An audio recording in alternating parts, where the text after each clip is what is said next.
What is nonverbal communication? We communicate with our words, but also with our actions. Communication is more than just what we say to each other. It also includes our facial expressions, gestures, and body language. They can add to our communication or even change the meaning of what we're saying. To be a good communicator, you need to be aware of nonverbal communication and understand what you're saying with your actions. In this video, we'll go over 3 major types of nonverbal communication. Then we'll talk about how you can use these skills to communicate with someone. Facial expressions. You probably already use this type of nonverbal communication without even realizing it. Usually, we don't think much about controlling our facial expressions. But facial expressions are important because they show people how you feel about something.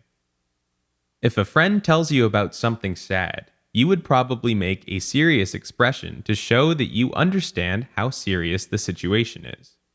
If you decided to smile, the other person might think that you're taking their situation lightly or you don't understand. It's confusing when someone's expression doesn't match up to the conversation. Being aware of this type of nonverbal communication can help you communicate better. Gestures. Many people rely on gestures as a sort of backup for communication. We might use them if we have trouble communicating with someone. If you're ordering ice cream in a busy shop and the cashier can't hear you, you might use your fingers to show them how many scoops of ice cream you want. Some common gestures can also help us communicate, like okay, the peace sign, and thumbs up. But some gestures mean different things in different cultures. If you're communicating with someone you don't know, it's important to think about which gestures you'll use. Body language. Body language is like facial expressions because we often use this type of communication without realizing it. But body language means communicating with your whole body, not just your face. It shows you how open or closed someone is to communicating.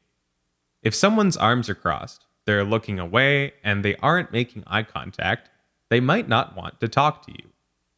But what if they say hello with a handshake or elbow bump, have their arms at their sides, and make eye contact with you? This body language shows that they're much more open to communicating. Let's take a look at how you can use nonverbal communication skills to be a better communicator.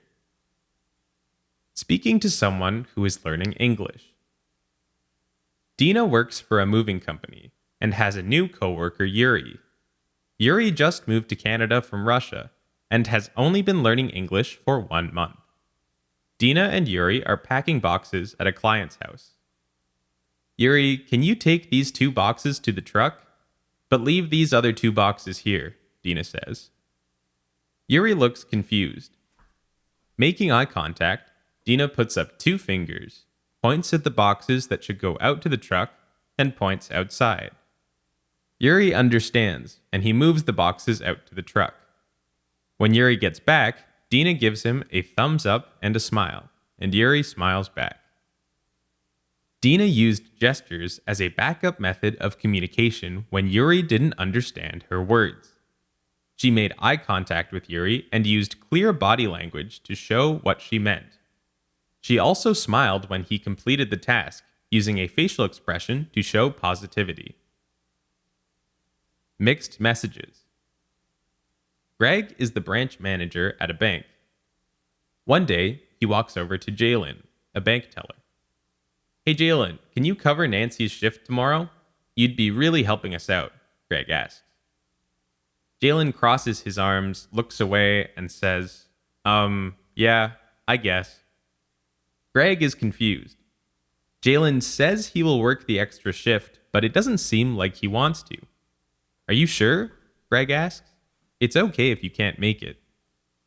Jalen turns to Greg and makes eye contact. I'd like to work the extra shift, but I need to do some family stuff tomorrow, he says. Okay, no problem, Greg says. Thanks for clarifying. I can ask someone else to take it instead. At first, Jalen said one thing, but he really meant another. If Greg only listened to his words, he might not have understood the situation. But Greg thought about Jalen's body language and asked questions. That helped him understand what Jalen was saying. Understanding nonverbal communication is a very important part of becoming a good communicator. It can help you understand what other people are saying, and it can be a backup mode of communication if you have trouble. Looking out for these types of communication and using them when you're speaking with others will help you keep becoming a better communicator.